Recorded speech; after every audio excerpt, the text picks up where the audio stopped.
Hi everyone! Sa video ito, talakayin natin kung paano mag-solve ng problems in trigonometry na kung saan ia-apply natin yung double angle or half angle identities. Okay? So, ito ay part 2 na ng video lesson natin tungkol sa double angle and half angle identities. Okay? So, number 3 example, cosine theta is equal to 4/5 and 2 and theta is between 270 and 360 degrees. Find sine 2 theta. Okay. If we're going to solve the sine 2 theta, double of the theta, sine 2 theta is equivalent to 2 sine theta cosine theta. Okay? So, meron ka ng value ng cosine.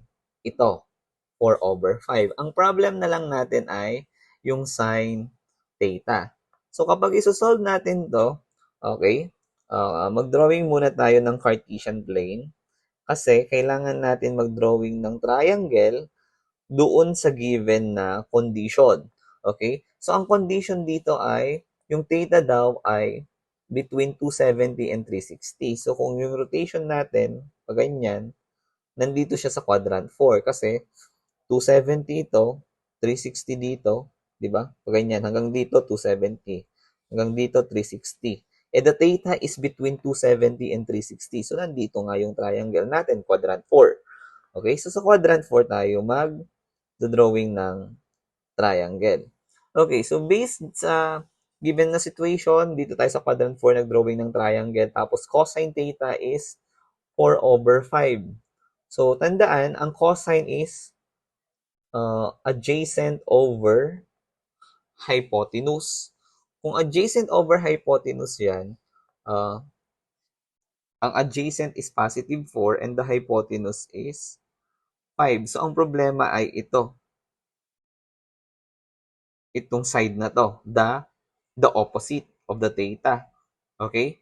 So, kasi, kakailanganin natin palaging kumpletuhin yung triangle para mas madali nating mahanap yung sin theta at yung sin theta. So, kumpletuhin natin yon kasi ang sin theta is equal to, okay, sin theta is equal to opposite over hypotenuse. 'Di ba? So, wala ka pang opposite. Kasi dito sa situation na to, ang opposite natin ay unknown, ang adjacent natin ay 4 at ang hypotenuse ay 5. So, next, solve natin ang ito, the opposite. So, gamit ang Pythagorean theorem, c squared is equal to a squared plus b squared. Yung c dyan, yun yung hypotenuse, 5 squared.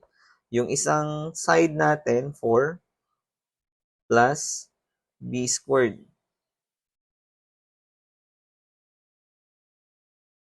So, magiging 25 minus 16 is equal to b squared.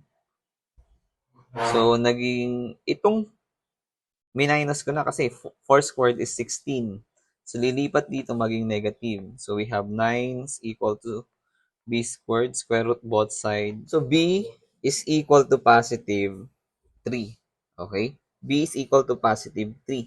So, kung isosolve natin yung sin theta, kasi kailangan natin dito, meron naman tayong cosine theta na 4/5.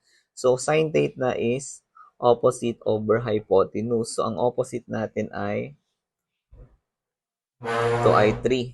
Pala, 3. Negative 3/5. So, substitute natin dito.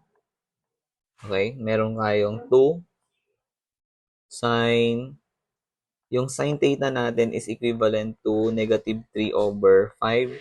At ang cosine naman ay yung given, 4/5. So, solve, magiging negative 24/25. So, that is sine 2 theta. Okay. So, bale, magiging positive siya. Okay? Kasi, half angle, kunyari, ito ang angle mo, ang theta mo nandito, hinati mo, kunyari, 300. Hinati mo yung 300, magiging 150 na lang. So, ibig sabihin, nandito na yung terminal side mo, hinati mo. So, ang sign dito ay positive. Kaya magiging positive 24/25 siya. Okay? Next, cosine theta is equal to 2 square root of 5/5 and theta is between 0 and 90. Find sine theta over 2. Ano nga ba yung identity ng sine theta over 2?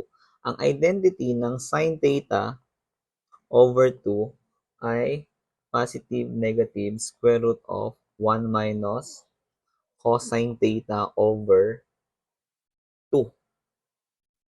Okay? So next, anong mangyayari? Kailangan muna natin, kailangan na nating substitute dito. Meron na tayong cosine theta. At yun yung kailangan natin dito para mahanap si sine theta. So, positive square root of 1 minus, what is cosine theta? 2 square root of 5/5 all over 2. Then, simplify yung numerator, magiging 5 minus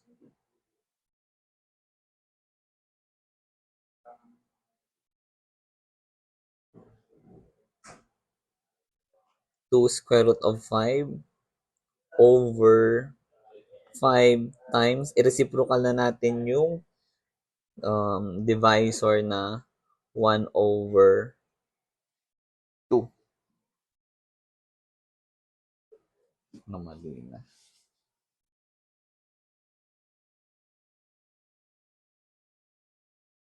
So, simplify 1 times the numerator, magiging 5 minus 2 square root of 5 over 10. So, square root. So, yan na yung magiging sagot.